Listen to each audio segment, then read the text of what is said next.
कैसे हैं आप लोग। हमारे यूट्यूब चैनल जेके सर बायोलॉजी में आपका स्वागत है। और आज आप लोगों के लिए जो टॉपिक है वो है बहुसंवर्धन माइक्रो प्रोपागेशन। ये विभिन्न कंपटीशंस के लिए तो उपयोगी है ही, और इसके साथ साथ ये ट्वेल्थ के स्टूडेंट्स के लिए काफी उपयोगी सिद्ध होगा बायोलॉजी के लिए। तो देखिए, बहुसंवर्धन या माइक्रो प्रोपागेशन किसे कहते हैं, इसके बारे में बात कर लेते हैं। देखिए गाइस, क्या होता है कि बहुत तेजी से और कम समय में अगर हमें बहुत ज्यादा प्लांट्स उत्पन्न करने हो ना, तो इसके लिए सबसे बढ़िया और मॉडर्न टेक्निक है बहुसंवर्धन या माइक्रो प्रोपागेशन। ठीक है, पौधों को तेजी से और कम समय में बड़ी संख्या में उत्पादन करने की एक आधुनिक वैज्ञानिक तकनीक है। और इसमें पौधे के जो छोटे भाग, जैसे मेरिस्टेम है, ओके, मेरिस्टेम, लीफ, स्टेम या रूट, ये मेरिस्टेम यानी बीजोतक, यानी पत्तियां, स्टेम या रूट को, इनके छोटे छोटे पार्ट्स कर लिए जाते हैं। और इनको छोटे छोटे पार्ट्स को क्या है, न्यूट्रिएंट मीडियम में ग्रो किया जाता है। तो इससे क्या होगा, प्रयोगशाला में एक ही पौधे से या वो किसी भी पौधे के पार्ट से, चाहे मेरिस्टेम से, रूट से, लीफ से, स्टेम से, इनसे, ठीक है, बहुत सारे पौधे जो है तैयार कर लिए जाते हैं। और ये टेक्नोलॉजी है प्लांट टिश्यू कल्चर पर आधारित होती है गाइस। इसमें देखिए सीधा फंडा ये है, एक छोटे पौधे से छोटे पौधे के छोटे से भाग से बहुत सारे क्लोन तैयार करना। ठीक है, बहुत सारे क्लोन प्लांट्स बनाना क्या कहलाता है, बहुसंवर्धन कहलाता है। इसको सीधी सी बात यही है। ठीक है, एक प्लांट है, अब देख लेते हैं कैसे। ये जैसे मान लीजिए एक पौधा है, ये प्लांट एक गाजर है, तो गाजर के हमने क्या किया, ये बहुत सारे छोटे छोटे टुकड़े बना लिए। ठीक है, इन छोटे छोटे टुकड़ों को गाइस कहा जाता है, इन छोटे छोटे टुकड़ों को अक्सर क्या कहते हैं, इनको कहते हैं फ्रेगमेंट ऑफ प्लांट टिश्यू, को एक्सप्लांट कहा जाता है। ओके, इनको क्या कर लिया हमने, छोटे छोटे टुकड़े करके इनको बना लिया। तो ये फ्रेगमेंट्स जो बनाए हैं ये एक्सप्लांट कहलाएंगे। ठीक है, प्लांट टिश्यू के। ओके, तो इसके बहुत छोटे छोटे टुकड़े कर लिए, इनको फिर क्या कर लिया, न्यूट्रिशन मीडियम में, न्यूट्रिएंट मीडियम में क्या कर किया जाता है, इनको ग्रो किया जाता है। तो इस प्रकार न्यूट्रिएंट मीडियम में जब इनको डाल दिया जाता है तो कैलस बन जाता है। ओके, टिश्यूज बन जाते हैं ये। ओके, बहुत सारे। तो ये कैलस बन जाएगा, और इस कैलस में फिर क्या होता है, रूट डेवलप होती है, और उसके बाद फिर लीफ डेवलप हो जाती है प्रत्येक पार्ट में से। जैसे मान लीजिए ये टुकड़ा है, इस टुकड़े में रूट डेवलप होंगी और फिर इसका सूट डेवलप होगा। तो इस तरह से ये नया पौधा तैयार हो जाता है। ठीक है, तो इस तरह से हम नए प्लांट्स तैयार कर लेते हैं। जैसे देख लीजिए कैलस है, और कैलस से सीधे क्या होता है, एक प्लांटलेट तैयार हो जाता है। ओके गाइस, चलिए नेक्स्ट देख लेते हैं किस प्रकार से टिश्यू कल्चर किया जा रहा है। इसमें फिर से देख लेते हैं, ये पौधे का पार्ट है। इनिशिएशन स्टेज में क्या है, इसके हमने टिश्यू ले लिए, लीफ में से क्या प्लांट टिश्यू निकाल लिए, और इसको क्या है, एक न्यूट्रिएंट मीडियम में तैयार कर लिया मल्टीप्लिकेशन करने के लिए। इस प्रकार ये क्या हुआ, तो बहुत सारे टिश्यू बन जाते हैं इसके, है ना, सेल्स के, यानी कैलस बन जाता है। और कैलस में फिर क्या डेवलप हो जाती है, देखिए रूट डेवलप हो जाती हैं। रूट डेवलप होंगी, और उसके बाद शूट का फॉर्मेशन होगा। पहले होगा रूट का फॉर्मेशन, और फिर शूट का फॉर्मेशन हो जाता है।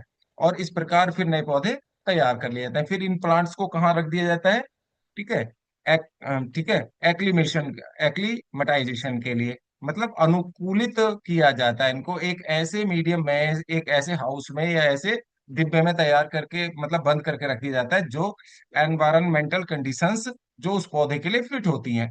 तो उसको करके फिर जब ये पूरी तरीके से पौधा ठीक से ग्रो करने के लिए तैयार हो जाता है, एनवायरमेंटल कंडीशंस को झेलने के लिए, फिर इसको गमले में, ठीक है, भेज दिया जाता है, ट्रांसप्लांट कर दिया जाता है। तो इस प्रकार ये प्लांट टिश्यू कल्चर प्रोसीजर होता है। इसी को हम बहुसंवर्धन या माइक्रो प्रोपेगेशन के नाम से जानते हैं। देख लेते हैं कैसे करते हैं। एक्स प्लांट का चयन करेंगे। सबसे पहले जो प्लांट टिश्यू के छोटे छोटे क्या बना लेंगे, प्लांट टिश्यू के फ्रेगमेंट्स बना लेंगे। और ये छोटा भाग लिया जाता है, जैसे मेरिस्टेम ले लिया। फिर उसको स्टेरिलाइज किया जाता है, कीटाणु रहित किया जाता है, साफ कर देते हैं। ठीक है, एक्सप्लांट को केमिकल्स की सहायता से क्या कर लेते हैं, उसको, ठीक है, जीवाणु रहित किया जाता है। फिर इनोकुलेट किया जाता है, रोपण कर दिया जाता है। ठीक है, न्यूट्रिएंट मीडियम में फिर उस प्लांट को रखा जाएगा। फिर कैलस का निर्माण होगा, कोशिकाएं बढ़कर क्या बन जाएंगी, ठीक है, अविकसित ऊतक बनाएंगी। और उसके बाद ऑर्गेनोजेनेसिस या एम्ब्रायोजेनेसिस हो जाएगी। कैलस से जड़ और तना बन जाते हैं, एक छोटा पौधा बन जाएगा जिसको हम प्लांटलेट कहेंगे। उसके बाद हार्डनिंग, पौधों को धीरे धीरे बाहर के वातावरण में फिर ढाला जाता है।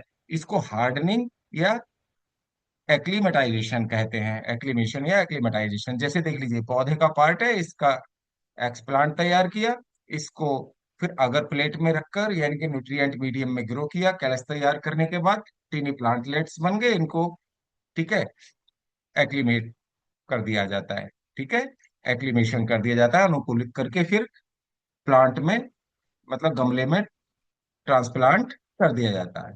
तो इस प्रकार ये जो टेक्नोलॉजी है बहुसंवर्धन की, ये बहुसंवर्धन या प्लांट टिश्यू कल्चर की प्रोसेस इस तरह से कंप्लीट की जाती है। नेक्स्ट देख लेते हैं, देखिए बहुसंवर्धन की इसका इंपॉर्टेंस की बात करें तो ये इसका बहुत तेजी से उत्पादन हो जाता है पौधों का, और डिजीज फ्री प्लांट्स मिल जाते हैं हमें, इनमें किसी भी प्रकार की बीमारियां नहीं होती, ठीक है। साल भर उत्पादन कभी भी कर सकते हो, किसी भी सीजन में कोई भी पौधा आप तैयार कर सकते हैं। दुर्लभ और विलुप्त पौधों का भी इस विधि से हम कंजर्वेशन कर सकते हैं, संरक्षण कर सकते हैं, ठीक है।